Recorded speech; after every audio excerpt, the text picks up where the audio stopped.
Especially call the December 14th meeting of the Ponca City Board of Education to order. Will you join me in the flag salute, please? I pledge allegiance to the flag of the United States of America and to the republic for which it stands, one nation, under God, indivisible, with liberty and justice for all. Right. Pray with me. Father, we want to thank you for all of your blessings. Even though 2020 has been very difficult, it should make us all realize just what we really have to be thankful for. We know you have been with all of our scientists and doctors who have been working on a vaccine, and we thank you. It's been a long road, and we are not at the end of it yet. Help us to keep going down the right path. We are blessed with this season of giving. Please be with all of our families this Christmas, as well as those who have lost family members for whatever reason. Continue to watch over our staff, our students, parents, healthcare workers, and first responders. Life is tough enough without complicating it with COVID-19. Also be with our men and women of the armed forces. While we are safe here at home, they are watching over our freedoms. We ask this in your name. Amen. Thanks. Can you be seated? And call the roll. Dr. Kincaid? Here. Mr. Reeser? Here. Mr. Riley? Here. Mrs. True? Present. Mrs. Zimmer? Here. All five are present. The meeting will be official. Next order of business, presentation of Employee of the Month from the Friends of Education. The first one will be the Certified Employee of the Month, which goes to Katie Butler, who is a kindergarten teacher at Trout Elementary. And I assume Brett's going to do it. He stands up. It's an honor to present Katie Butler with the December Certified Employee of the Month Award. Ms. Butler is a kindergarten teacher at Trout Elementary. She challenges her young learners with hands-on activities for pre-reading, math, and science skills. She lays a rich foundation for her students. In addition to her teaching duties, Ms. Butler is the webmaster for Trout. Our webmaster is a major communication tool with our parents. Ms. Butler keeps it updated with the mandated information along with personalized items that parents like to see. This year, Ms. Butler took on another role as our technology coach. She manages our technology issues, fielded 1,000 questions, and taught our staff with a smile on her face.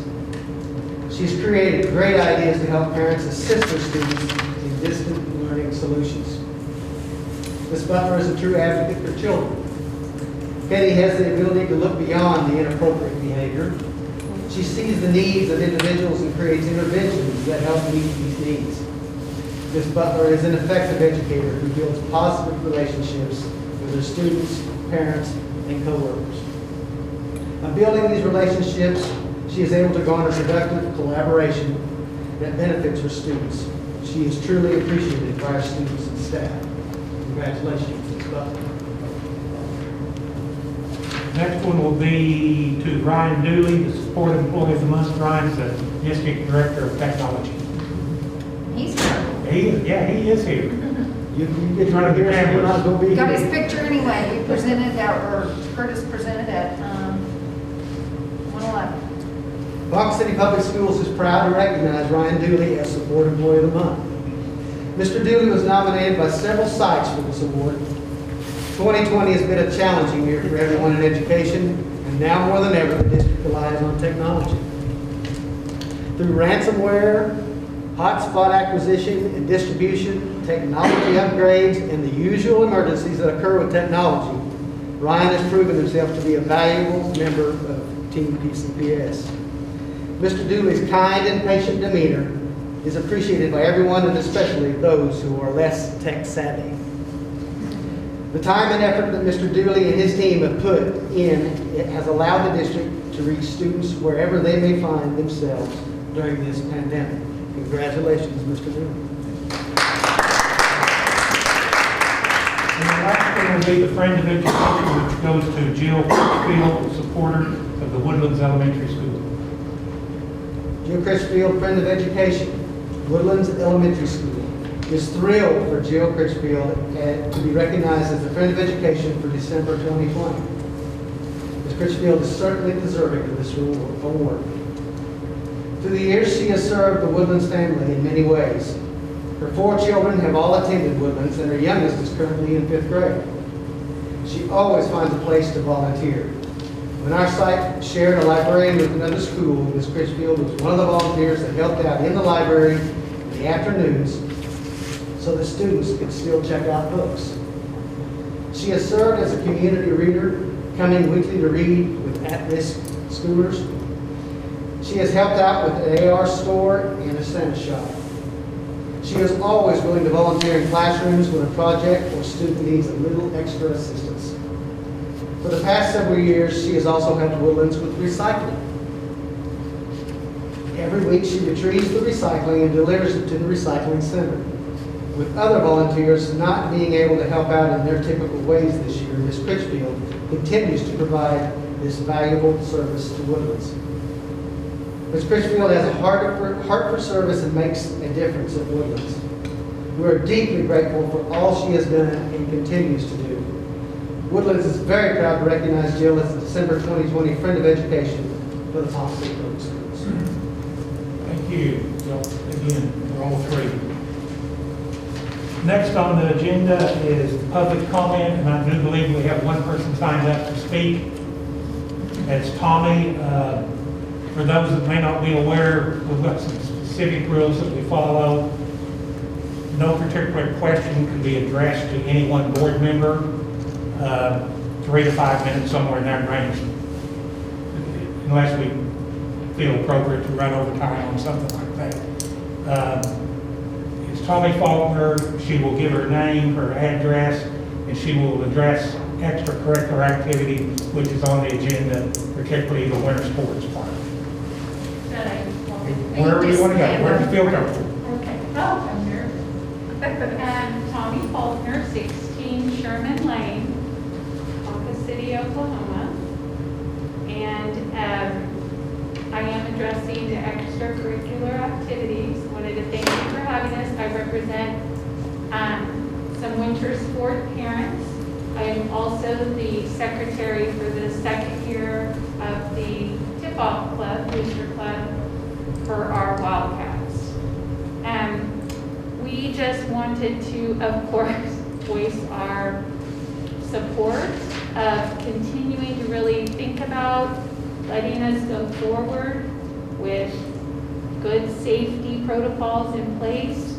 I feel like in talking with the athletes and the coaches and the parents that they're all very behind doing what we need to do to allow the boys and girls of the winter sports to continue. I know just personally from the basketball that we, even as a booster club, whatever we need to do to support them to be safe and go out and participate. When we were practicing beforehand, we had pretty good results with keeping everybody healthy.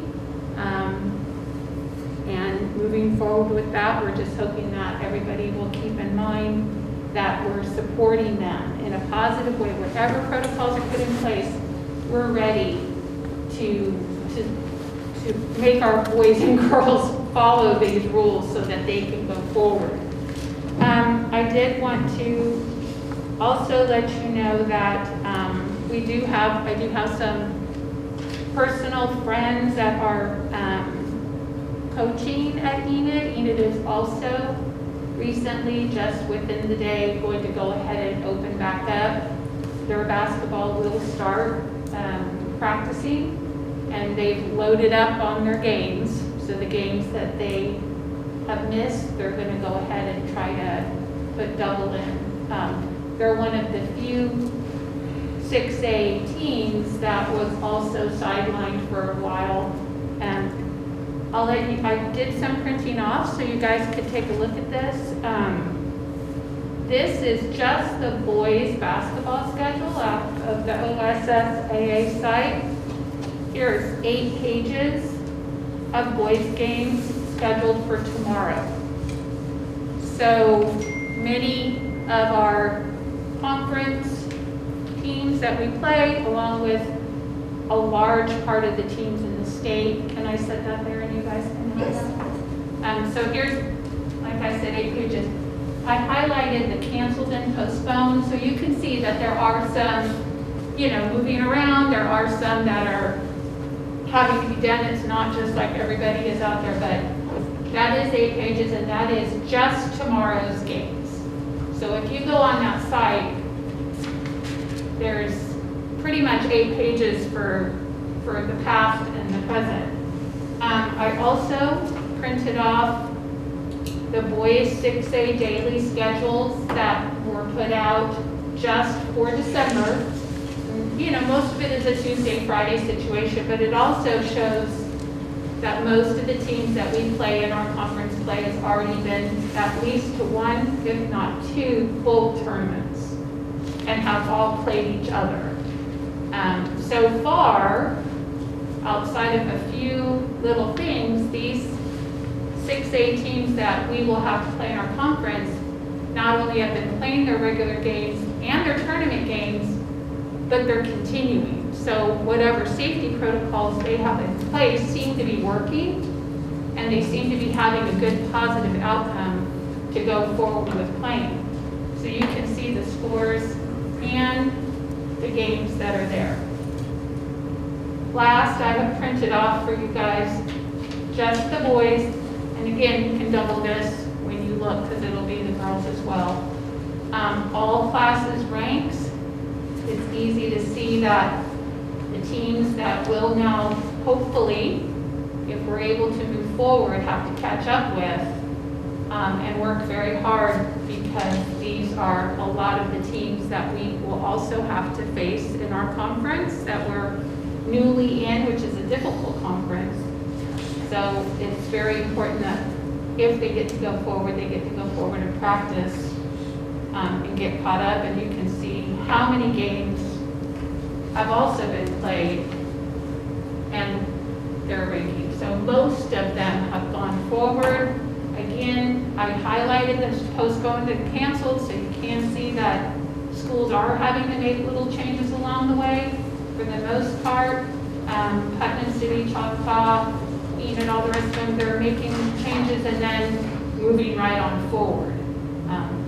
So we're behind, but it's not a lost season if the boys and girls can get into the gyms, get, with their coaches and move forward to catch up with all the other teams that have been playing the whole time. So I just want to thank you and encourage you to really consider that going forward. Thank you, Tony. Okay.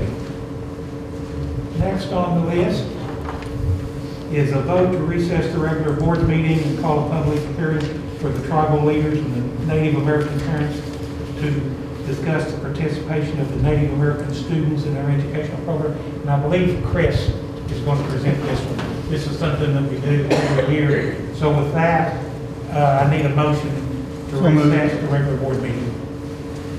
So moved. Have a motion from Don and a second from Judy. Call for the vote. Mr. Riley? Aye. Mr. Newsom? Aye. Mrs. Troop? Aye. Dr. Kincaid? Aye. Mrs. Zimmershed? Aye. Motion carries. We are now in recess, and we will call a public hearing for Chris to discuss the Native American program.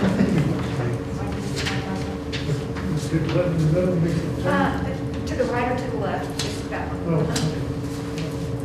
Good evening, everyone. What, say my name, everything? Chris Oka, Title 7 Director.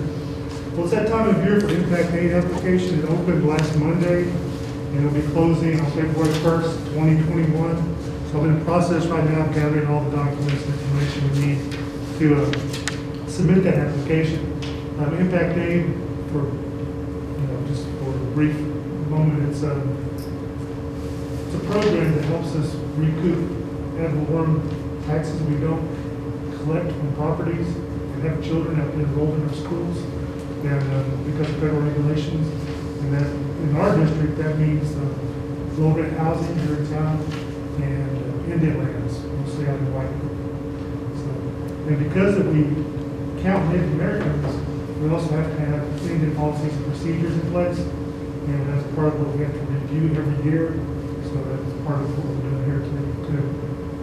The impact aid money is not earmarked for anything, it's not Native American money, it's not low-rent housing money, it goes into the general fund to use as the district sees fit, and all our kids do benefit from it because it helps electricity, busing, whatever, so they do, receive that indirectly. And part of what we have to do also, we have to report our Native American participation in extracurriculars, that's what this is here. I don't know if you guys got a hard copy as well, but this is this year. What I do, how I get these numbers, is I just look at the teacher schedule, go to the class that involves the sport or the activity, and print off that roster, go through that roster and cross-check it with our Title VII kids and also the kids who just identify as Native American, and that's where those numbers come from. The same for the gifted and talented. I just run a roster of all the kids in the district, and I include that as well. You can see that what I've listed there, Native Americans make up nearly 17% of the participants, and there's 22% Native American population from 9 to 12. So it's not exactly the same, but it is pretty close. Chris, could the same student be in multiple categories? Yeah, they could be a wrestler and a football player. It would be in both. Yeah, okay, so those are just open slots or slots.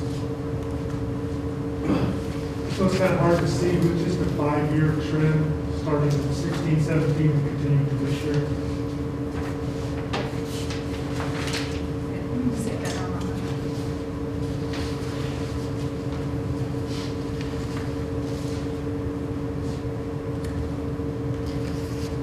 And this is our funding amounts and the number of students over the past 7 years. That preliminary count for this year's impact aid grant actually went down a little bit. It's 159 right now. And that number could change as well as I get in there and look at the properties and see if there actually is a low rent housing property or trust that. So that number has gone down from that. And FY 2019 has been finalized. That's the total payments. We received 80,000 that year, or for that year. It's spread out over 7 years.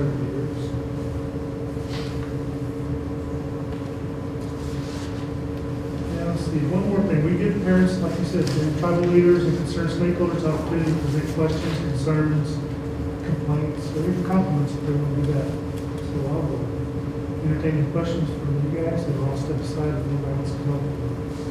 I have a question. A couple of years ago, we were talking about this, and you said the federal government has not fully funded this. Yeah. Is it getting better or worse? No, it's not getting better. I think the example I gave you, because it shows on the voucher how much we would get, and it's above 400,000 if it was fully funded. It hasn't been fully funded for a few decades, actually. Is anybody fighting to get it better funded? Yeah, they have been trying to do that for a while. There's lobbyists. My dad's a retired school superintendent, and he's a lobbyist for Impact Day. And there's a formula, smaller schools get more money than larger schools do. And, Considered heavily impacted. yes. Why do smaller schools get more money? It's just it's the formula. We probably get more state aid, more offset. The percentage of students, like our percentage, we have like 156 students, let's say that, and we just barely have over 3% of our total population qualify, as an impact aid student. But then say you go down to Frontier, You fall up. or even Frontier right down Yes, the road. true. They may have the same number of students, like 156, but their total population is way smaller than ours. Right. So their percentage is bigger, and they get like an automatic 40% prorated amount. Depends on the percentage of students who are impacted. Maybe we're getting better. No. But there are people fighting for it. Yes. Big time lobbyists. Thanks, Chris. Thank you. Okay, next, Oh, first we need a motion to return back to regular session. Make a motion to return. Second. Motion from Nancy, and a second from David. Call for vote. Mr. Riley? Aye. Mr. Newsom? Aye. Mrs. Troop? Aye. Dr. Kincaid? Aye. Mrs. Zimmershed? Aye. Motion carries. Next on the list will be the superintendent's report with potential board discussion, possible action. This will probably be the majority of our meeting It will. tonight. It'll be the longest part of the meeting. The meeting's relatively short, and I'll start with some COVID data, and then there's some topics that could be action items for the board. So our COVID update, we did have our COVID alert system come out last Friday, and 87, red, high risk. I didn't even push this out to the staff, and I do that every Friday. This week we played catch up. There were 2 reporting errors last week. We had fewer new cases in our county this week, but because we were playing catch up, we have a higher number here. So that's happened a couple or 3 times throughout the course of this. I've spoken with the local health officials, state health officials, and they tell me it's not really accurate. With pop-up testing, they're not sure they're getting all the results. They're not sure who's reporting to both the state agency and the K County agency. So there's that. I'm going to still report it every weekend to the public on the updates, but there's where we are. Okay, so I'm giving you the information on positive cases while we've been on distance learning. We started full distance learning district-wide on 11/23, November 23rd. And you can see the number of staff members we've had every single day. We've had staff members test positive every day but 3 days since we've been off. And we have had 2 days where we have not heard from student positives. What I will tell you is we've had 2 calls from the health department since we've been on distance learning. The health department relies on us significantly for contact tracing. We do our own, we're very aggressive, we make it a point, and they credit us for staying in school for 63 days before we went to distance learning. None of them believe we would stay in with such a large district. The problem is we can keep it out, but we can't keep it from coming in. So if we could board our students 24/7, that'd be awesome, but impossible. So there's where we are, but we don't have the correct student totals, I'm telling you. They have not been reported, but that's what has been reported. Okay, I show you this every time, our number of positive days. You can see on 11/11, green is no positive, red is positive. 11/11 is when Po-High went on distance learning. We've had 2 days since Po-High went on distance learning that we have not had a positive either staff or students. And it does, it correlates with that risk level. When it's higher, when community spread's higher, it's higher for us. And you can see how we started out the year. So there's where we are after 74 days today. We thought today was going to be a no, but about 3:10 we had a report of a positive. So today was a yes, 28 days of no positives, 46 days of positives. I always share our peer school comparisons, and the demographics might not be the same on these schools, but we're all 6A schools kind of in northern Oklahoma, and that's Ponca City, Bartlesville, Enid, Stillwater, and I have told the board this over and over. I have a weekly meeting with superintendents, a Zoom meeting, OASA meeting. We know what each other are doing. We try to stay on the same page. We know who's participating in athletics. We know who's doing this. We know who's doing that. We know how many games are out there. We know how many days each other have been off, and we know what issues we're facing. Bartlesville remained in school until Friday. They stopped all activities and they're on distance learning beginning Saturday. There's just 1 week left though. Enid has been on distance learning. They followed the state map religiously. They were tied to that number, which we haven't done. We used our own data. And they've been back and forth a time or two. They did an AB schedule, and we were in a meeting, and they said it was an epic fail. Trying to balance the classroom, so they decided to move away from that AB schedule.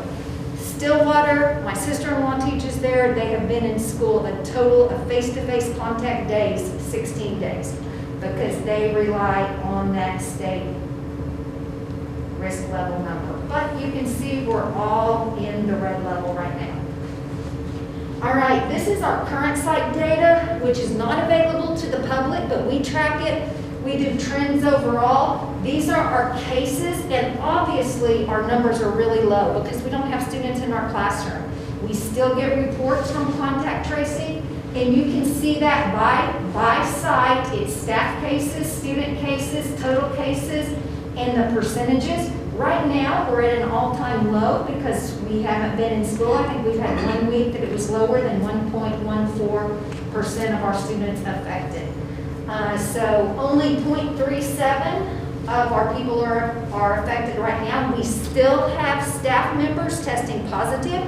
They are not getting it from students. Our students are not in there. And really, they're not getting it from each other. It happens outside the district. It happens a lot of family events, that kind of thing. So there's that data. This is our trend data that we track every single week, and the last date we have is from 12/11. And where the dark line is, that's when we went on distance learning. And when POHI transitioned to distance learning, I think we were at 27% of POHI affected when that call was made. And then we got to 11.18% of the district close contacts and 0.59. So almost 12% of the district was out when we moved to distance learning. And as you can see, the next week didn't let up much, but here's where we are as of our last reporting date for trend was 1/11 or 12/11, and then we'll have new numbers on 12/18, and my guess is that will be the lowest week. If you'll take a look at the week ending 10/30, that was our lowest level, and we had a distance learning practice day that day and a snow day that day, so that week. So pretty low levels right then, and you can kind of see how the trend has been all along. We kind of picked up, and then it went back down, then the curve went down, and then it went back up, and now it's back down, obviously because we don't have kids in the building. And Mr. Newsom asked for a vaccine interest survey. We were doing a survey just to gather some anecdotal data for you, so we did provide that to our staff just so our hospital might be prepared if they knew. And we had 546 participants. Now, we gave them 1 day to do this. If they didn't check their email or didn't log on, they didn't participate. We have about 750 staff members. 210 said yes, they would take the vaccine. That's 38.46 of participants. 134 said no, 24.52. And 37% or 202 said undecided. And that's kind of what the national look is looking as well. I think as more vaccines are out there, that undecided will change when we can see what the effects are. A lot of our people who are in childbearing years are saying no. I email our staff once a week and I hear from them constantly, or sometimes twice a week. So a lot of our younger people are saying no, they won't take the vaccine. So here's some anecdotal data I wanted to gather to share with you while we're on distance learning, and some more facts. So we had some questions for our staff, and here are the results. In general, estimate the percentage of your students who are attending regularly, logging in, just logging in during distance learning. And here's what we had: 275 responses, and I will say this was just to certified staff, just teachers. And that's about all of them, because with our admin, it's people who had classrooms, not those that didn't have classrooms. 4.36 said 0 to 20. 11% said 21 to 40. 20% said 41 to 60. And 36% said 60 to 80. And 28% said greater than 80. So majority of our kids, 60 to 100%, that's where we fall. But if you look who we're not meeting on distance learning, it's about 35% of our kids that aren't attending at all. not logging in. That's just in general. We're extending grace on attendance, we're extending grace on performance, we're extending grace on turning in coursework because not everyone has access to internet at the same time. Sometimes we have families with 5 or 6 kids, so a third of our kids are not likely participating. So we asked our teachers, which statement best describes participation in your class? And that means submitting assignments, participating while on distance learning. And I have seen an increase in student participation. 4.36% of our teachers said yes, and I think that number equates to about 12 is what I looked on the survey. And one of the comments said that some of our kids that are introverts, like extreme introverts, are excelling while they're in distance learning because they love it being by themselves. Student participation is the same, 36%. I've seen a decrease in student participation, 59.64. So that's 60% of our teachers think they've seen a decrease in participation. Another question, which statement best describes student engagement in your class? Now, engagement would be like having a discussion, answering questions, sending email. Are they engaged in the learning? And this is what our staff said. Some said they've seen an increase, 4.41, about the same number. Student engagement is the same, 40%. I've seen a decrease in student engagement. I'm telling you, student engagement makes a huge difference in retention of standards, academic mastery of standards. So you can see that's really low. Which statement best describes performance in your class? Well, we have been on distance learning, and that means like their grades, how they are performing. Same number of responses. Some said they've seen an increase. 46 say about the same, and 47% say they've seen a decrease in it should be student performance. That's the title there. Okay, so we asked our people, do you have concerns about the mental health of your students while on distance learning? Only 273 responded, and 52% said yes, and about 48 said no. So a little bit closer than what I thought. But we asked those people who answered yes to this question to explain. And I believe there were 130 comments, so I had to paraphrase. So I'm not going to share these with you, but I am telling you, some of our people wrote books. The stories are mortifying, horrendous, some of the conditions that our kids are living in right now. So I'll just paraphrase. I'm losing relationships with students who need help, both academic and social and emotional. They're not talking to them. Kids would reach out to teachers that they felt a connection to and share information, and they feel like they're losing those relationships with their students. Social interaction is affecting academics and mental health. Lots of people said that. Yes, it's hurting their academics and it's hurting their mental health.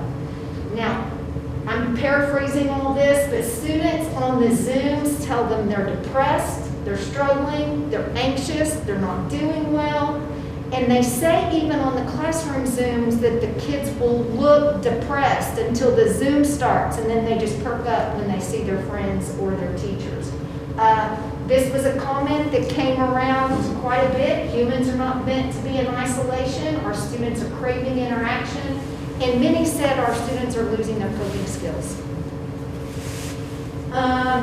Many have no support. Students express they are overwhelmed with the classwork, that kind of thing. Many have adverse home environments. They live in trauma and school is their only escape. And this is a huge concern of mine, and I've talked to you about that before. If we don't see our kids, we don't recognize the signs of abuse as clearly as we could and notify the proper authorities. So that's a big concern for us, and we know that our kids live in trauma, that a huge percentage of our kids live in trauma.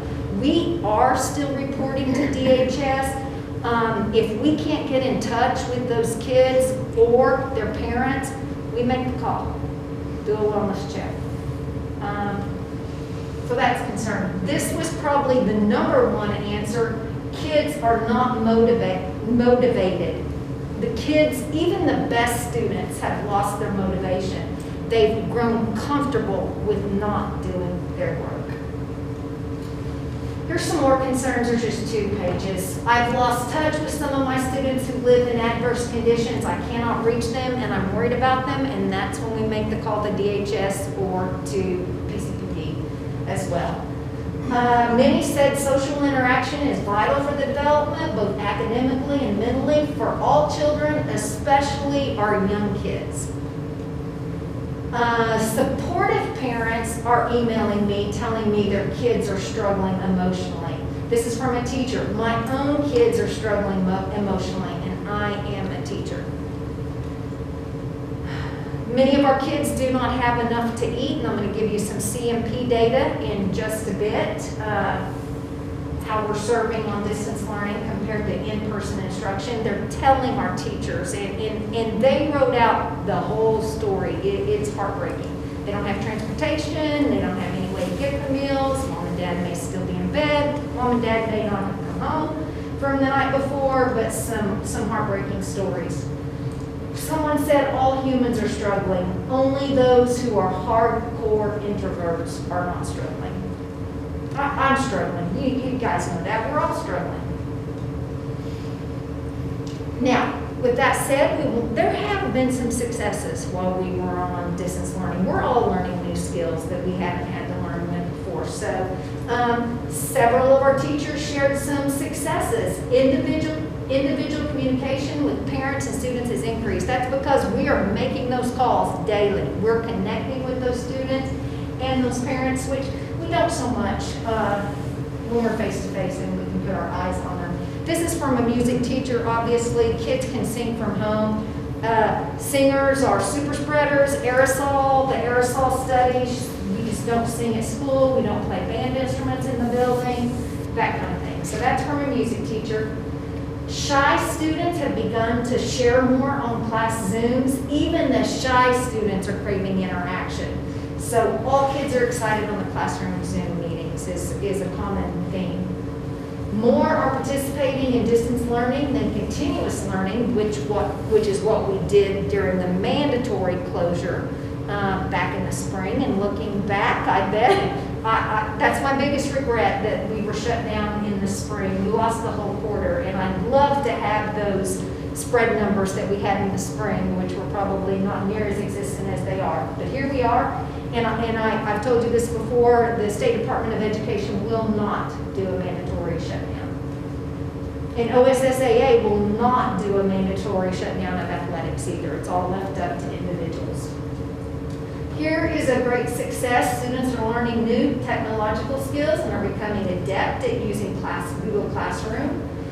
More kids are getting late work turned in since we are extending grace. We're giving them time to make up their work, and they're turning in late work. Here's some more successes. The maturity level has risen, and parents are seeing more work expectations. Teachers are becoming more successful with different modes of teaching.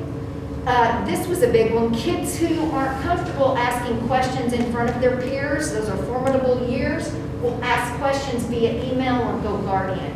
So those that never ask questions will do it now through email. It also allows me to explain instruction to kids one-on-one without them feeling embarrassed. Teachers, students, parents now realize the importance of the homeschool connection, and that's probably grown deeper since we've been on distance learning. Someone said they have a few students who are actually doing better academically while on distance learning, and students who are distracted easily in class are submitting more work. They don't have the distractions at home. I talk to parents every day, and parents tell me their kids are distracted at home. So just depends on the child, I'm sure. My older students are happy they can get their work completed and can then do other things. Many teachers answered they could think of no successes. So that was a common response. Okay, I do want to share some successes not related to distance learning, but related to our extracurricular activities. As you know, Extracurricular activities were suspended. November 30th through the 4th, our student council had a canned food drive, and our students couldn't come in the building, or they couldn't facilitate the canned food drive. So this was a curbside drive, and students brought non-perishable items, and they collected about 620 canned food items, and those were dropped off on the porch on the west side of Poe High. December 2nd, we had a student council blood drive. Of course, the students weren't there, they couldn't be on campus to donate blood, so we actually opened it up to the public.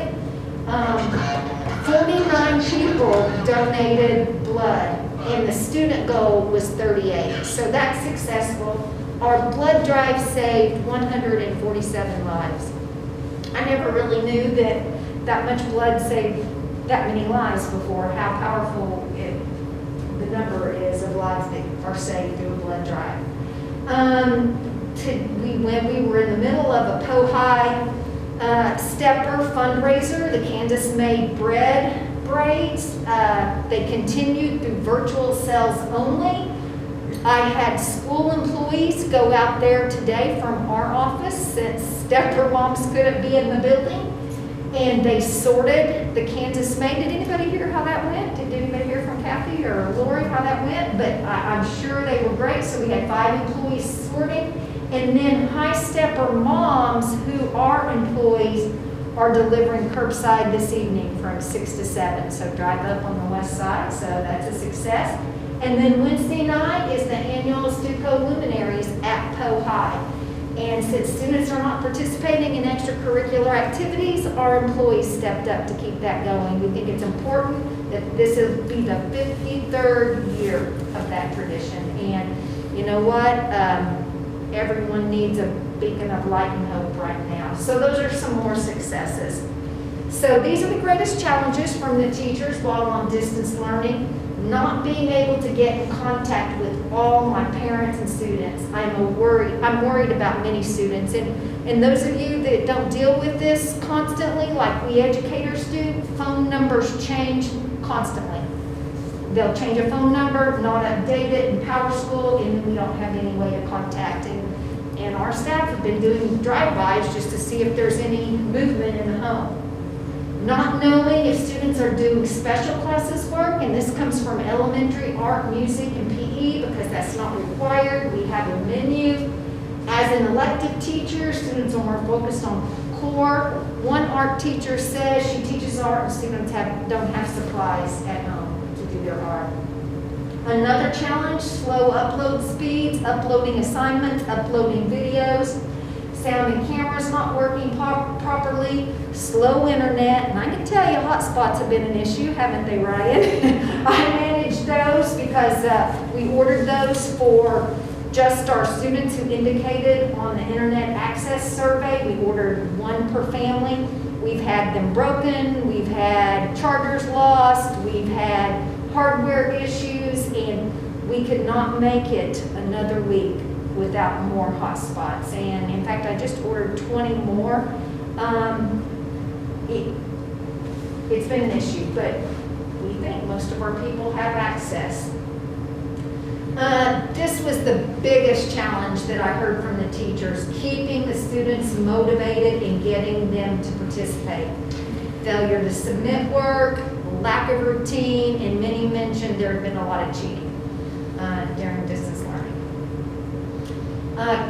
Teaching new concepts when all students are not participating is a big problem for our teachers. Even those who excel are struggling and they feel like the instruction is not intense. One person said, I don't feel like a real teacher, I feel like a robot and I'm not as effective. Inability to provide immediate feedback or reteach, because as a teacher, I mean, you can wing it in the heart of the moment and you see that something needs to be retaught right then. Well, that's hard to do it when you're on a Zoom or where you've given a lesson and kids are submitting, or reteaching the concept or giving just individual feedback. Students are submitting lessons and there is no work completed. And I know I've heard that frustration. Zach's shaking his head from a lot of teachers. I've heard that frustration from parents. They tell me the assignment was completed. I'm to the point where take a picture of the assignment and so that you have it. Been an issue. They get real excited because they see all this work submitted and then there's nothing in the work. One teacher said relationships have diminished. I am lonely. Lack of participation and engagement and starving students from behind a screen is impossible. And this is 38 years for me. I can't imagine teaching students from behind a screen. It's not the natural mode of teaching. So there's where we are with distance learning. Here's some CFP information for you. On a day that we have face-to-face in-person instruction, we serve about 5,500 meals a day. During distance learning, the average number of meals served is around 1,000, and many of these are teacher meals. Jeff said about 25% are teachers' meals because our teachers are in the building. So I think I have it calculated, at least 80% of our students have less food than on an in-person instructional day, which is of grave concern. And from the stories, from the comments from teachers, kids are telling them that they are hungry. Here's some additional information. On Thursday afternoon, Governor Stitt announced he would sign a new executive order to slow the spread and to alleviate the pressure on hospitals. Oh, just right before this meeting, OSSBA sent out a information to school superintendents. This is in effect immediately and will last for 30 days. So here's what he said. The order will limit attendance at indoor youth activity events to 4 spectators per participant or 50% of the building's capacity, whichever is lower. And Governor Stitt is way more conservative than the Oklahoma State Department of Health. They say 25% capacity in an indoor event. He also said that there will be new restrictions at public gatherings unless an exception is granted by the local health department, but it won't apply to churches. And that OSSBA put out that the restriction would be 50% capacity at indoor public gatherings. There's a mask ordinance for consideration requiring all persons to wear a face covering when entering and while inside any indoor place open to the public. It's on the city commissioners meeting today. There was a big crowd over there at 5:30. We will see how that goes, but that will help us if that mask ordinance passes. So there are some things, if we bring our kids back, that will help us because, I've said this before, we've been the keepers of the community, it seems, with our rigid protocols. So we could have some help. So here are some topics that could require action. I don't think this topic will really require action because I don't think it got off the ground. But the OSDE, the Oklahoma State Department of Health, gave school districts the opportunity to participate in an in-school quarantine pilot. The only school that had taken them up on that was Mustang Public Schools, and to my last bit of knowledge, they had no interest in it. No students were interested in it, and they were struggling getting through the criteria though. The facilities have to be a large area, away from other students and staff, exclusive to quarantine students, and no after-hours use. So we don't have enough facilities that big. If we bring back extracurricular, we can't use our gyms. At our elementary schools, we only have a gym oftentimes. Students must be at least 6 feet apart in all times, so it has to be in a big room. They can't take breaks with other kids. They can't eat lunch with other kids. They have to wear a mask except while eating. They have to be COVID-19 tested repeatedly, day 2, 3, 4, 5, 7, and 10. No activities, and they will participate on distance learning. So basically, it's just housing those students that are in quarantine. You don't have any benefits except parents might not have to stay home. Schools must have a CLIA waiver from the Oklahoma State Department of Health. They must have trained personnel to administer tests. They must provide personnel to supervise the students in quarantine. We can't transport, and meals must be served in the quarantine space. with our rigid mitigation, we can't give up anybody to do these testing right now. It's all hands on deck. Parents have to sign an agreement and agree to isolate students if positive tests occur. My recommendation is that we don't do that just for the safety reasons. Let's mitigate, as we were told initially, get the kids home. If we can keep our people in quarantine who are in quarantine, that's what slows the spread. So I don't think it's in the best interest of our students and our staff, and we're not able to meet that criteria. I don't think the pilot ever got off the ground. Does anybody know any differently? Zach's sister teaches in Mustang, and I didn't ask, but I didn't see anything that said they ever got it going. so, I don't know if we want to make this an action item. No, no need to. Okay. All right, so the next thing is the proposed calendar change for second semester. With several distance learning practice and real distance learning days under our belt, we don't need any more distance learning practice days. We need those face-to-face days. So I would recommend that the board consider we convert the second semester distance learning practice days to face-to-face instructional days. Now, Pohai, we lost 17 days district-wide. Pohai lost 24 days because we pivoted earlier with Pohai, and then Garfield has lost 26 in-person days because we closed for 2 weeks due to lack of staff early in the year. I think that might have been in October.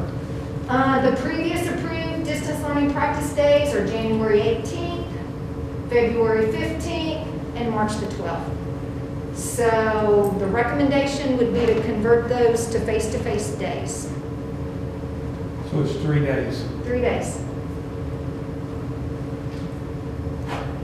One of those, the January date, is Martin Luther King Day. I hear from parents, I've heard from parents, I talk to 20, 30 parents every single day, and they've had them at home for a long time if we decide to come back to school. So I don't think that'll be a big issue for our parents. Maybe for our teachers more, but every teacher I've talked to said we don't need any more practice days. So do you want to, Mr. Wiley, maybe? I'm keeping track of it. Okay. We'll go. Okay, we'll go back. Okay. Yeah. Okay. Next is the recommendation for instructional delivery for second semester. I am recommending that we start school on January 5th, 2021. And that's the start day of the previously approved calendar that you all approved last January or February. So we wouldn't have to have a board meeting if you follow that recommendation or if you consider that recommendation. We can consider data such as medical advisement or other pertinent information that leads to a different approach to instructional delivery. If we do that, we can call a special board meeting prior to January 5th. Our parents are wanting to know what the expectation is. Here's what I can tell you. There is no predictability with COVID-19. So who knows what could happen. There has been some talk about pushing the start date back a little bit to maybe like the 11th following the holidays. Here's what we saw after Thanksgiving. What is this? Week 3 after Thanksgiving hadn't slowed a bit. So it's just a guessing game. There's no guarantee. We talked about that today. We didn't see a difference on week 3 after Thanksgiving. So here's where we are. So that would be the recommendation. You're saying it's different, it didn't slow down, it went up. Well, if you can rely on that COVID-19 data, yes, correct. Nothing changed, it stayed even at best. Yeah, but it looked like on that report that you had, we were up. Yes. So I'm saying that's For fucked up. instance, Don, yesterday we had 71 new cases in K County. Today we had 14. That's 1 day delayed on the number count. Right. I don't think we had 71 one day and 14 the next day. We may have had 85 or whatever combined. Yeah, but I'm saying is she had a It's gone report up. of her kids being, during that week up there, you had it all in red blocks that third week after Thanksgiving. Right, that's So that- just I'm talking about us, our kids. Right, Not the right. whole county. Right. So it is up. it increased because they were all out doing their Thanksgiving Well, thing. I will tell you, I talk to our local health department officials once a week, and they say I told them what my recommendation is going to be, and they felt that was a good recommendation because at least we have protocols in place while they're. No, I don't have a problem with starting the 5th. I think we should go and do it. But I'm saying is, we can change it 3 days before that. We can't. Right. And it might have to. You don't know, we won't know till then. We had a football game, canceled one. Right. Had another one and canceled it Yeah. in 17 hours. No, I'm wanting our kids to be back in school if we can do it. That's great. I don't have a problem with that. Okay. We just don't know until we get to that last week of December. Yeah, but the way it is right now, we don't have to have a board meeting to No, start school. no, no. We will have to have a board meeting if we want to go back to distance learning. Right. January 5th. Yes. Because our stoppage of the brick and mortar in-person schools ends December 18th. Yes. So we would have to have a board meeting if we want to extend it. Right. If we don't want to extend it, we want to go back to school, follow the calendar, we're good to go with that Right. meeting. Then on those 3 days, I don't have a problem. I think they've had plenty of distance learning practice. Okay, so the recommendation would be, I can promise you, when we come back, isolations and quarantines will be inevitable. And we want to aggressively chase that as we do. And I'll talk to you a little bit about that in a bit. But I don't want to quantify a number. But if we get to where we cannot safely and effectively operate a building due to lack of staff, or if we have a certain percentage of students and staff gone, and I will tell you, those will go hand in hand. I mean, it won't be either or, they'll go hand in hand just from our experience. The administration, that I make the call to transition that building into distance learning for a period of 2 weeks.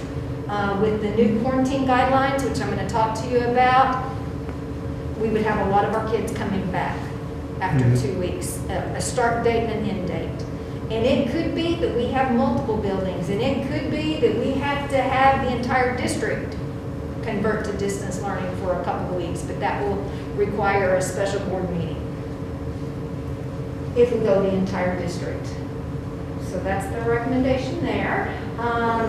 Now, this is what I want to talk to you about. We will continue to mitigate rigidly. And Mr. Layton and I both have our eyes on that list every single day. We're tracking who's positive.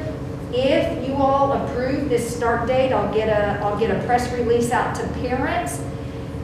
We haven't heard everyone who's tested positive on distance learning or over the break, but they will need to prove that to us because that child will be exempt from a quarantine for 90 days.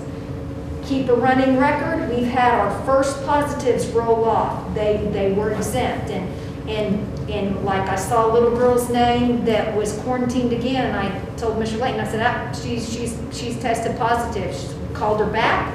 You know, we do call them back. We want our kids in school. So we watch that. Now, one thing that we will do with rates so high is we enforce the mask mandate, but now it needs to be, it's part of our dress code. It's not, please pull your mask up. Now, little kids, I mean, you know, that's a struggle and they forget, but our kids aren't the problem with the mask. Some defiantly don't wear it, but to me, you're in violation of our dress code. and You're talking they've about gotta the big wear it kids. Properly, You're talking about the big kids, correct. the ones we pay. I tell you, the most problems we're having junior high level, wouldn't surprise you, Oh, yeah. 6th, 7th, 8th. Keep the mask on, or we'll call your parents.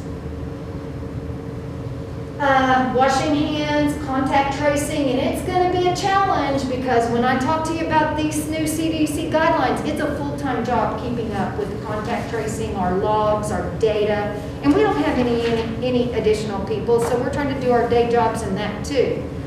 It's going to be a nightmare because we're going to have to be in tip-top shape on our toes because, well, I'll talk to you about it. Kids can test out of the quarantine after so many days. So our contact tracers are going to have to keep really, really good records.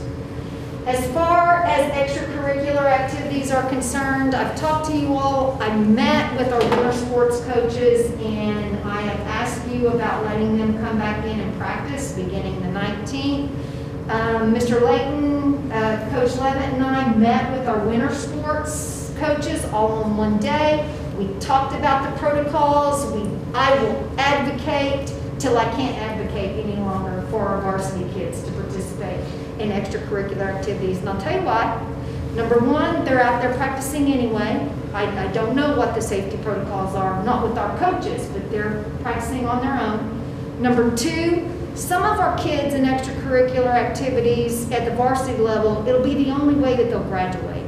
They won't have a reason to finish school or turn in their work or participate.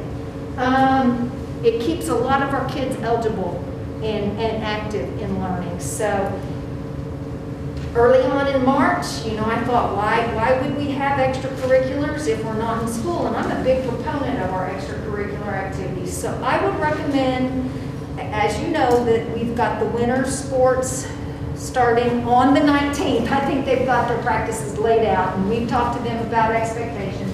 But we met with our spring coaches and spring extracurricular activities the next day, talked to them about starting January 5th. Our winter activities have already missed competitions.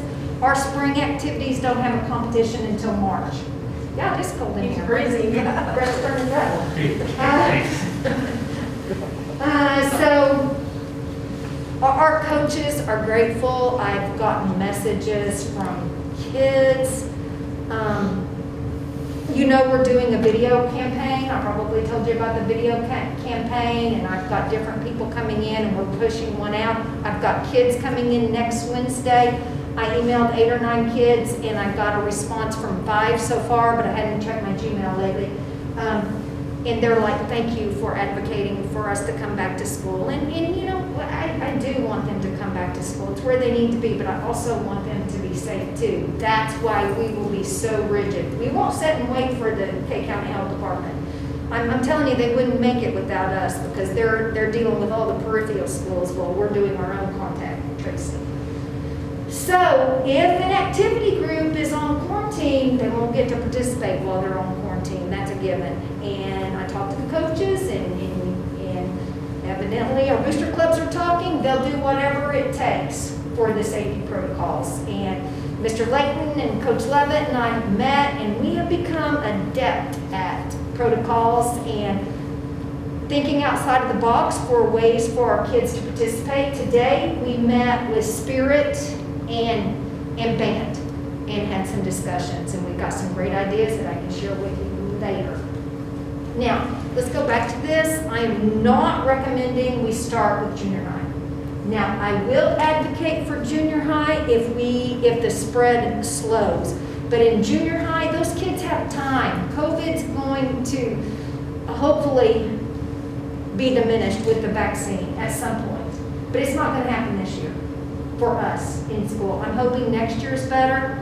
Our seniors, our varsity kids, and particularly our seniors, are not going to get the opportunity. They'll lose it. So I will advocate for our junior high kids when the time is right. We make no cuts in junior high, so we have lots of teams. There's a lot of little league things that go on out of town, and they're bringing things back in. So if we can diminish the spread, I will advocate for junior high. Now, if data leads to an alternate recommendation, a special board meeting can be scheduled depending on what you decide tonight. Okay, those are all the action items. These are the new CDC quarantine guidelines. The previous guidelines, if you were a close contact, less than 6 feet for 15 minutes or more, 14-day quarantine, no ifs, ands, or buts. And you guys know, if we made a mistake, we corrected it, but no one talked us out of it. We do the contact tracing, the health department issues the quarantine or the isolation, so it is a cooperation. Now, a close contact can end 7 days after exposure if they test negative for COVID-19 and have had no symptoms. So they're going to have a test, and we're going to have it documented, so that's an extra piece that it's going to take more time.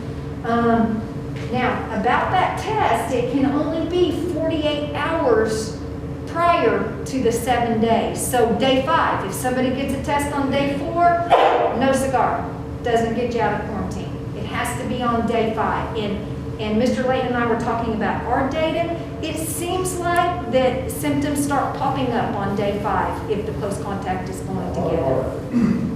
Our kids or people that are on quarantine, they go become cases while they're on quarantine. It usually is within 4, 5, 6 days of that day. So it's a good number. I mean, we lose our data. They usually inform us within 4 or 5 days that they turn positive. So But you have to complete the 7 days minimum with the positive test. And then if they don't get a test, they have to complete 10 days. Now, if they complete 10 days, they have to go the 14 days fully masked, except while they eat. And we talked to our coaches about this. You know, they're going to have to be masked for the additional 4 days. Okay. And symptoms monitored.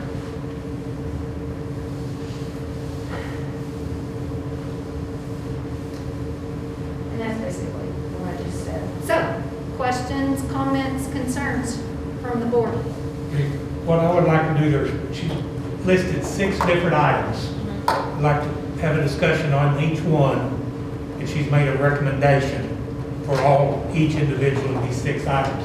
We can talk about the 6, and then we can either agree or disagree on all 6 collectively, individually, however you all want to do it. Yeah, but it's not an agenda item, we can't approve it. Okay. Okay, the 6. See what I'm saying? Yeah, the first one, let's at least mention each one, make sure we're in agreement. The first one was the in-school quarantine pilot that just fell flat on its face in Yukon, Oklahoma. That was Mustang. Mustang, I'm sorry, it's Mustang. It was So only we knew 20 that, students. we knew that one was not gonna, it died whenever they brought it up. You know, again, the superintendent's recommendation on it is no, we don't want to do it. No. Any other comments or questions on it? Okay, the second one was to convert the 3 days of face-to-face learning. And I don't remember the days, but there were 3. January 16th, February 15th, and March the 12th. I believe that's right. We've done enough distance learning. Yeah, I think she I say can, get the kids back in school. I think she can say we are, but we can take it back next meeting, we can approve that item. Do what? We'll have to prove that one in the next meeting. It's an agenda item. Oh, it is? Where? We can approve it this time. Yeah, it's in the superintendent's register. As possible action You items. see what I'm saying? So they're supposed to be out of school, and we're doing it at home, when now it's not, they're just gonna do it at school. They're just gonna- Okay, so that is one. If we want, what we're talking about is the kids will come back to school those 3 days. And can I bring up one other point? Oh, okay, I see what you're saying. The 5th is on a Tuesday, and, you know, we had some discussion. It's a non-negotiated item that we promised our teachers that would be a work day. We had some discussion about bringing them back on the 4th, and you guys have heard me say, after a long time out, it's hard on our littles to come back for a full week. And here's another thing. Typically, Monday is a big COVID test day. We're liable to keep some positives out if we know about those on Monday, rather than bringing them in and starting to spread. So I would say we continue on with that work day on the approved calendar. Okay, the next item was the instructional delivery, the January 5th, to bring all students back into brick and mortar classrooms on January 5th. Well, we didn't say we was not, that they couldn't come back. It's just part of the normal day, right? Yeah, we don't Yeah. I write. mean, it's not the only way We don't we just go to vote on anything, it'd be a vote that we're not coming back. It'd be the only Yeah, change. we would have to have a board meeting if we don't want to do that. But if we want to do it, we don't have to have. No, we don't have any action item on that item. Okay, have to do a board meeting. The next one Shelley's recommendation was the superintendent's recommendation that if she has to close a building or a classroom down, I got a new phone, I can't figure out how to turn it Do off. you want to remain on shelter? So, that she could shut down a building for 2 weeks.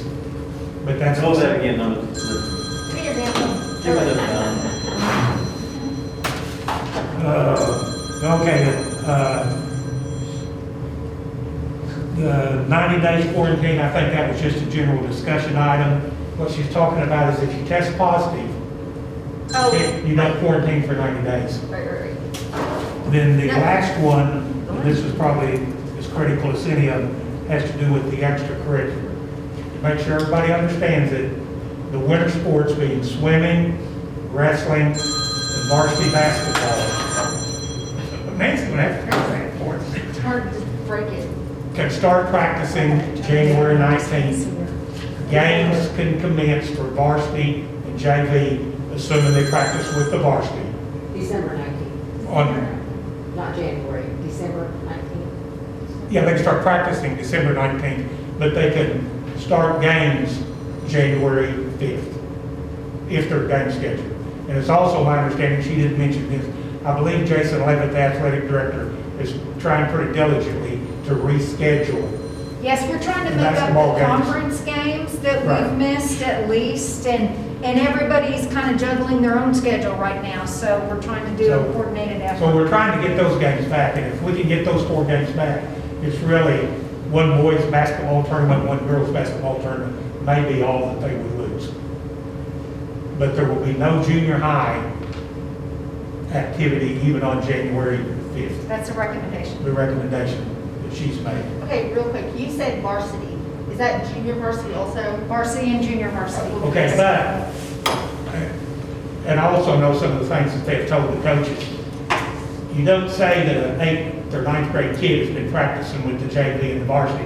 If they haven't been practicing with them, they're not to bring them up and practice them with them. I mean, if they've been practicing all season with the varsity, fine, consider them JV. But don't try to game the system and bring a 9th grade kid up that hadn't been playing with them.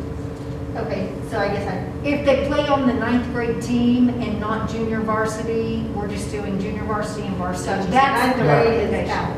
Okay. I Okay, got so, you.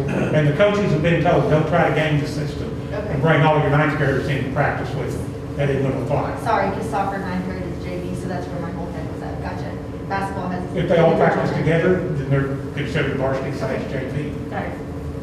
so no participation in tournaments and stuff for junior high, wrestling, basketball, anything? At this time, if the spread slows, if you get down to Right. a orange level, I'll come back and advocate, but, Are they able to wrestle or work out basketball now or not?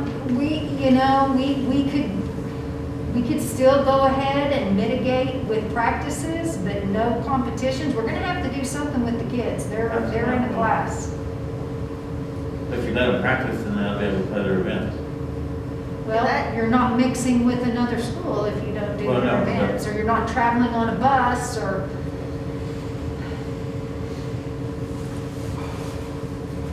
But the 9th grade wrestlers are considered varsity if they've been working out with the varsity. It's only what It's basketball only that has the their true own junior ninth grade high team. that won't be. Correct. Yes, junior high wrestling, 7th, 8th, and 9th. But 7th and 8th probably won't, the recommendation. 7th and 8th won't be. Not allowed. practice or anything, done. Correct. Well, let's get rid, isn't seventh and eighth grade have their own little, like rec wrestling? Yeah, they have their own room and they practice together. But is it like rec, like say softball has their YMCA leagues? No, Oh, they don't? They no, it's full, they have a state tournament and everything. They have tournaments all the way through. But they can't get on their own little team, travel team and go around. and I will tell you, meeting with our coaches, one of our wrestling coaches mentioned, and we had thought of all kinds of things, but a lot of those youth wrestling, the younger kids who wrestle, they go out of town, they participate in tournaments, and then that's a risk of bringing it back to kids who don't. No, I just want to know, do we allow them to practice in junior high? Is my question. We've talked about that. I mean, if you don't let them practice, then they're certainly not gonna do their events. If you let them practice, then they should do their events. I mean, we just gotta make a decision on, are you gonna let them or not let them? No, because if they're not gonna let basketball 8th and 7th grade do it, we can't let wrestling do it. I agree on both of them. Really just our 8th graders are gonna find places. Yeah. The 7th graders have to. 6 and 7, yeah, that's all. Well, eighth grade can't participate in high school, No, I don't do that. but ninth grade can. Varsity JV. So, let's see if I got this correct. At this point, the recommendation is for 6th and 7th grade wrestlers to not get to practice. Correct. And 8th grade. In 8th grade. And 8th grade. 6th, 7th, and 8th. So, like, the Perry Junior High tournament, we're not gonna go to it. Correct. That's, if we approve the recommendation. Accept it. But they can run solo, can't they? I mean, I know wrestling's a different beast. They can. If it's an open tournament, they Okay. can. And I don't know if the Perry Junior High tournament is open or not. Curtis, what do you think? Brett, you guys both been coaches. I mean, you're just gonna shut it down. So Yeah. junior high is through, 6th, 7th, and 8th is I done. think right now, where we're heading, it's a smart thing to do, in my opinion, because we've got, I mean, these little guys are, they've got these youth things going all over the state, you know, for and Right. everything, and we literally have zero control. You know, our last couple shutdowns was also junior high teams, and it's just, our staff to student ratio is not as good as it is in other grades. As you know, because we have more kids, we have about. So what do we tell these kids, is my question. Well. They're done for the year? Well, No, not yeah. necessarily. If the spread slows, I'm gonna advocate for those kids, but right now it's just not safe. We're just not starting January 5th with that in place right now. And you told your coaches that? Yes, Yes. Okay. and they were there. Okay. It was mandatory meeting, you could not miss it. When do the kids find out? After Whenever this the board coaches meeting. I would assume it'd be up to the coaches to. Now, I put it in the press release that it sent out that I was recommending varsity level only. I did not get one call today from a junior high parent, not one.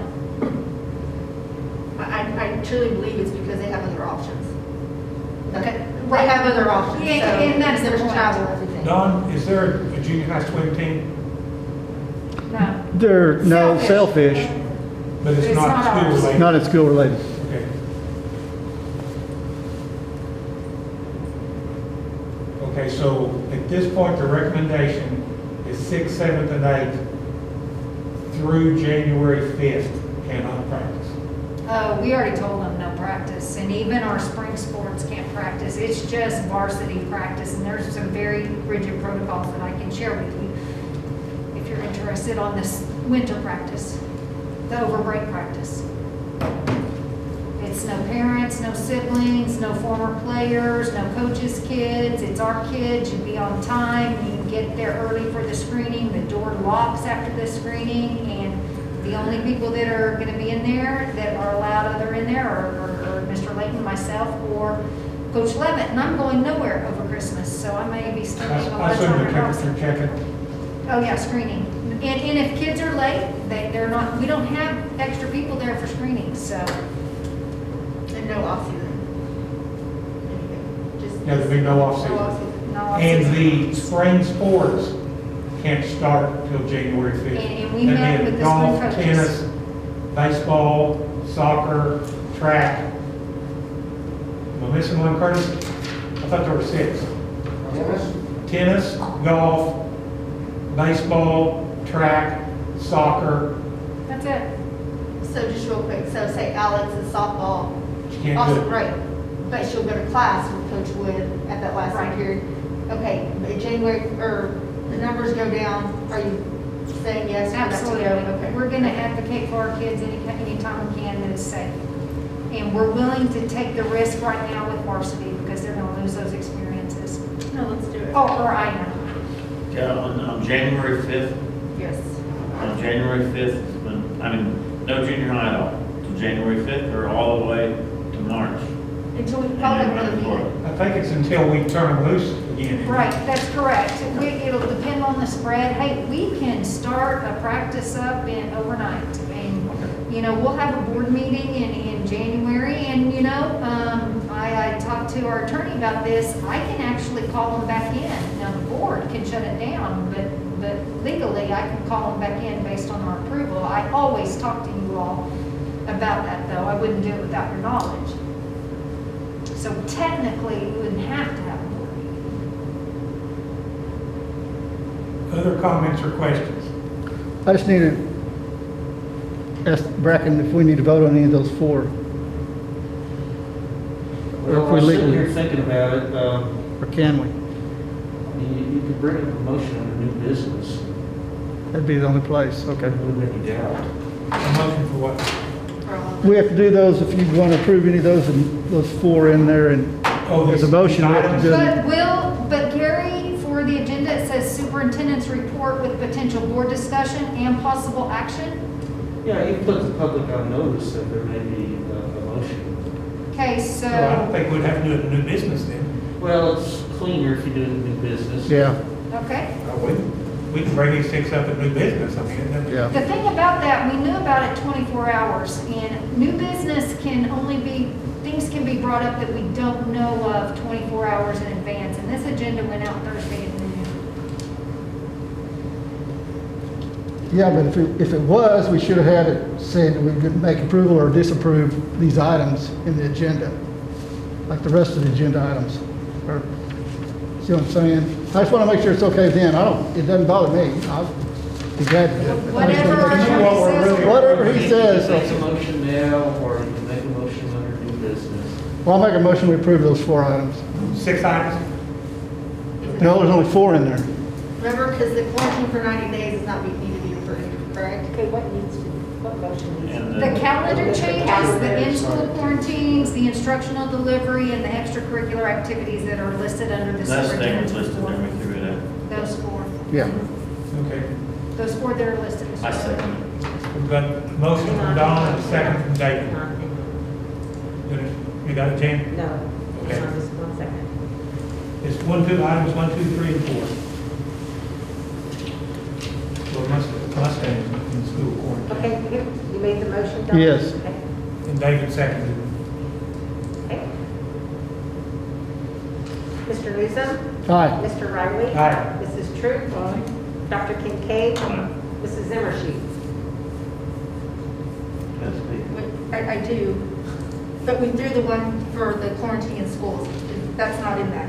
No, that's number 2. Yeah, it's on those four that are listed there. I mean, there's no other agenda items, and those are all Okay, listed. We all right. don't have to talk about the CDC guidelines, or it's not an agenda item, or the anecdotal data, or anything like Okay. that. All right. Is that it? Yes? Yes, yes, ma'am. Motion carries. Okay, item 5, the consent agenda was the agenda with commentaries, minutes from last meeting, contracts under 10,000. Motion There was approved. practically nothing. We had Alice training, some tree removal, piano tuning, a couple software Yeah, I make a motion, we approve. plans, I'll second. and the surplus resolution. Have a motion from Don, second from Nancy. Mrs. Troop? Mr. Riley? Aye. Mr. Newsom? Aye. Mrs. Zimmershed? Aye. Dr. Kincaid? Number 6, action items, motion required, items A through L, and we talked about all those in the finance committee meeting last Tuesday. Yeah, we had a good meeting. Huh? We had a good meeting because she said we had plenty of money Yeah. for a few minutes. This Then we- year. Then we lost it. Yeah. We kept hitting on Brenda pretty hard, she kept coming up with more money for us. Brenda, don't let him. Just don't let him. Don't worry, yeah. It's locked down. So I look for a motion to approve 6-1, items A through L. Make a motion to approve six, one, A through L. Motion I'll from second. David, second from David. Call for the vote. Mrs. Troop?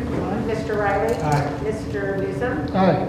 Mrs. Zimmershed? Aye. Dr. Kincaid? Aye. Motion carries. Number 2, motion and vote to convene to executive session. Do we need one? Yes. For the Make a following motion. purpose, to discuss the possible termination, reassignments, resignation, and employment of personnel on the attached detailed report that was in packets to discuss the evaluation of the superintendent of schools. Whoa! So it's needed. That's what we needed, to discuss the purchase or appraisal of real property and to discuss confidential conversations with the board's attorney concerning pending claims and litigation. Do I have a motion to move to executive session? Second. Motion from Nancy, second from Dawn. Call for the vote. Dr. Kincaid. Aye. Mr. Newsom. Aye. Mr. Riley. Aye. Mrs. True. Mrs. Zimmershed. Aye. Motion carries. We are in executive session. Thanks, guys. Minutes for the November. We'll get on the right page. Minutes of executive session were kept by the board minutes clerk and will remain confidential. Consider and take action on recommendations for terminations, reassignments, resignation, employment of personnel. Do I have a motion? Yes. Motion from Don, second from Nancy. Call for the vote. Mrs. True. Mr. Riley. Aye. Mr. Newsom. Aye. Mrs. Zimmershed. Dr. Kincaid. Okay, motion carried. Any new business, Shelley? No new business. Do I have a motion for adjournment? Move to adjourn. Second from David, second Are from, we gonna do stuff Me. in new business? No, we already took care of it. Who seconded? I did. Mr. Riley. aye. Mrs. Zimmershed. Aye. Mr. Newsom. Aye. Dr. Kincaid. Aye. Mrs. True. Motion carried. We are adjourned. Thank you, guys.